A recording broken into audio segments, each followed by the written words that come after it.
दोस्तों नमस्कार, मेरा नाम संजय मग्गू है और मौजूद है देश रोजाना के डिजिटल मीडिया मंच पर। आपसे बात करने चला हूं हरियाणा कांग्रेस की ऐसी राजनीति जिसमें लगातार राजनीति बढ़ती जा रही है। आपसे इस वीडियो में जिक्र करूंगा कि कल यानी कि 5 तारीख को कांग्रेस की सीईसी की बैठक हुई, केंद्रीय इलेक्शन कमेटी की, सेंट्रल इलेक्शन कमेटी की जो बैठक हुई और जिसके अंदर हरियाणा के लिए प्रत्याशियों के नाम का चयन होना था। चर्चाएं ये थी कि प्रत्याशियों की घोषणा कर दी जाएगी। हरियाणा में जो 10 लोकसभा की सीटें हैं, जिनमें 2019 के लोकसभा चुनाव में 10 की 10 सीटें भारतीय जनता पार्टी ने जीती थी।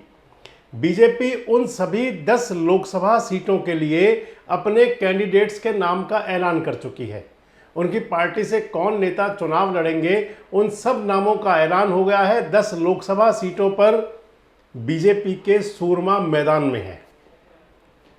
जब से भारतीय जनता पार्टी के प्रत्याशियों की सूची आई है, तभी से ही कांग्रेस के प्रत्याशियों का लोगों को इंतजार है कि आखिर कब तक कांग्रेस के कैंडिडेट आएंगे। मैंने कल भी अपनी एक वीडियो में आपसे बताया था कि कांग्रेस की टिकटें जो हैं, जो कांग्रेस के टिकटों का आवंटन है, वो आखिर बीरबल की खिचड़ी सी क्यों बनती जा रही है कि वो पकने का नाम नहीं ले रही। और यही हुआ। मैंने कहा था उस वीडियो में कि लगता है कि कल भी ये नाम अनाउंस ना हो और नहीं हुए।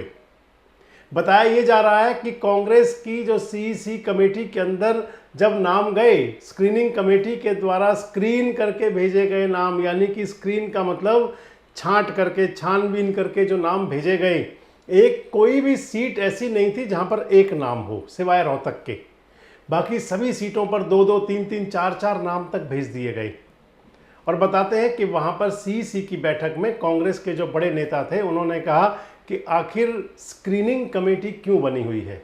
और इसी प्रकार के आगे भी वीडियो आपके साथ लेके आऊंगा, जिनके अंदर की मुख्य बात यह है, एक चर्चा चल पड़ी है कि क्या कांग्रेस को निपटाने की कांग्रेसी आपस में सुपारी ले रहे हैं।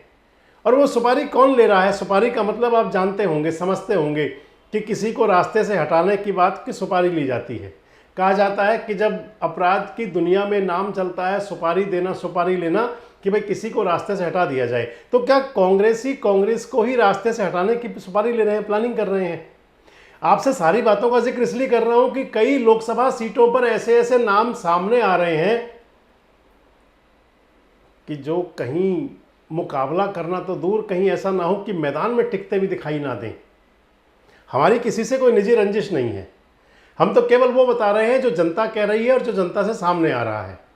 इस वीडियो में मैं आपसे बात करने चला हूं हरियाणा की एक प्रमुख लोकसभा सीट करनाल को लेकर, कि वहां से करनाल के लोकसभा की टिकट के लिए जो नाम गए और जिस नाम पर जोर दिया जा रहा है, एक नाम है चाणक्य पंडित, चाणक्य शर्मा।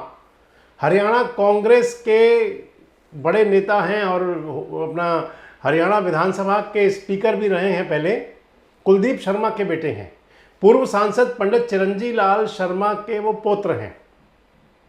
पंडित चिरंजी लाल शर्मा करनाल का बड़ा नाम रहे हैं, 4 बार सांसद रहे हैं। पंडित चिरंजी लाल शर्मा को आईडी स्वामी ने जब हराया तो वो उसके बाद वो पंडित चिरंजी लाल शर्मा एक बार चुनाव लड़ने सोनीपत गए। सोनीपत में उनको किशन सिंह सागवान ने चुनाव हरा दिया, पंडित जी का देहावसान हो गया। उसके बाद कुलदीप शर्मा जी ने राजनीति संभालने की कोशिश की, इंडिपेंडेंट इलेक्शन लड़ा कुलदीप जी ने एक बार लोकसभा का, मात्र 27-28 हजार वोट बताते हैं, इतनी वोट उनकी आई। उसके बाद उनको कांग्रेस ने वापस लिया और विधानसभा की टिकट दी। 2004 का लोकसभा चुनाव कुलदीप शर्मा ने निर्दलीय लड़ा करनाल से ही, और लेकिन उनकी जमानत जब्त हो गई, बहुत बुरा हाल हुआ। 2009 से लेकर के 2019 के चुनाव जो हुआ, 2019 तक कुलदीप शर्मा मेन स्ट्रीम में रहे, कांग्रेस की राजनीति में आज भी मेन स्ट्रीम में है, विधायक भी रहे, विधानसभा अध्यक्ष भी रहे, सब कुछ रहे। 2019 के टिकट के चुनाव में, 2019 का जो चुनाव हुआ, कुलदीप शर्मा को कांग्रेस का टिकट मिला। संजय भाटिया उनके सामने थे। संजय भाटिया ने कुलदीप शर्मा को बहुत बड़े अंतर से हराया। हालांकि कुलदीप शर्मा की जमानत तो बच गई, लेकिन जो हार का अंतर था वो देश में तीसरे नंबर पर था। संजय भाटिया नवागत नेता थे, भारतीय जनता पार्टी के टिकट पर पहला चुनाव उन्होंने लोकसभा का लड़ा था। और उससे पहले आप संजय भाटिया का समझ लें कि क्या प्रोफाइल हो सकता है, क्या प्रोफाइल रहा राजनीति के अंदर कि संजय भाटिया पानीपत से विधानसभा का चुनाव लड़े तो उनकी जमानत जब्त हो गई थी, लेकिन जब वो लोकसभा का चुनाव लड़ने 2019 में करनाल से मोदी लहर में आए तो उनके सामने कुलदीप शर्मा की जमानत तो बच गई, लेकिन देश के अंदर तीसरा स्थान था। 6.25 लाख के आसपास वोट से चुनाव जीते, 6.5 से 6.25 लाख के बीच में संजय भाटिया। और अब करनाल के अंदर भारतीय जनता पार्टी का जो फेस, जो चेहरा है, बहुत हैवीवेट कैंडिडेट हैं। पूर्व मुख्यमंत्री हैं हरियाणा के, मोदी के बहुत नज़दीक है। मोदी जी ने कहा था, भले ही वो मुख्यमंत्री पद से तो हटा दिया, लेकिन वो कौन सी रणनीति है, किस रणनीति के तहत हटाया गया, क्या करना है, ये भगवान जाने। लेकिन ये जरूर है कि मनोहर लाल हैवीवेट कैंडिडेट है और भारतीय जनता पार्टी की प्लानिंग है कि मनोहर लाल की जीत पहले की जीत से भी बड़ी हो। लेकिन आप देखें कांग्रेस क्या सोच रही है। चाणक्य शर्मा का नाम चल रहा है वहां पर, कुलदीप शर्मा के बेटे का।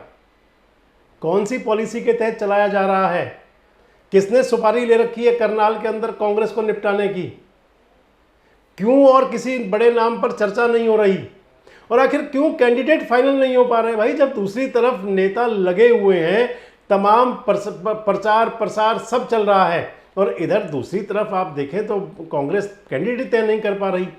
जो सीईसी की बैठक के अंदर नाम भेजे जाते हैं हरियाणा स्क्रीनिंग कमेटी की तरफ से, ऐसे ऐसे नाम जाते हैं जिन लोगों के नाम कभी सुने भी ना हो। आपसे तमाम लोकसभा 9 की 9 लोकसभा क्षेत्रों के बारे में आपसे चर्चा करूंगा कि क्यों देरी हो रही है, क्यों नहीं समय से टिकट दिया जा रहा।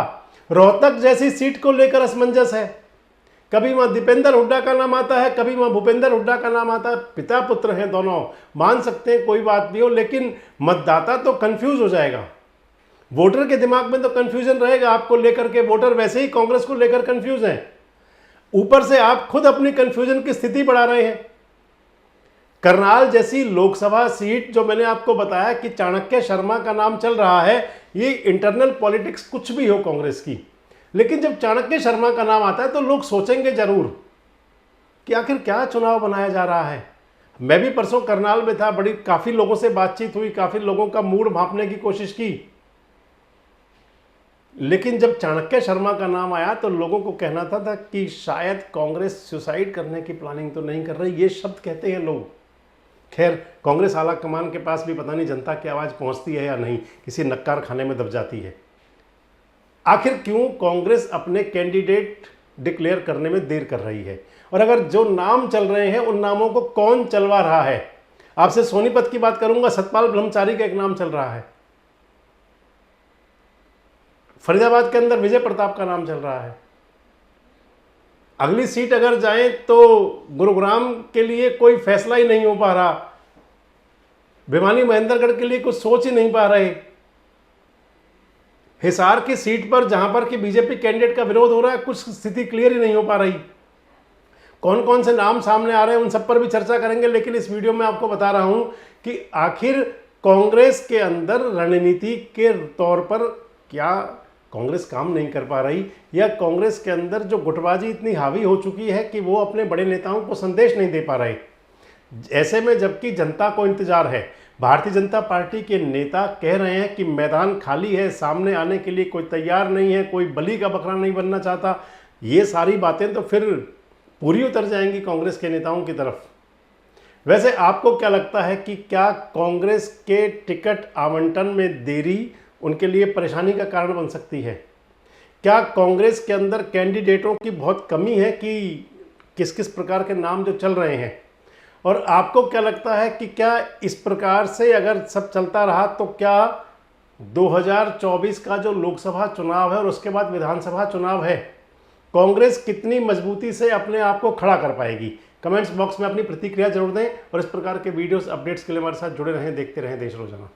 हमारे साथ जुड़े रहने के लिए देखते रहिए देश रोजाना का यूट्यूब चैनल सब्सक्राइब कीजिए। साथ ही देश रोजाना की खबरें सबसे पहले देखने के लिए प्रेस कीजिए बेल आइकन।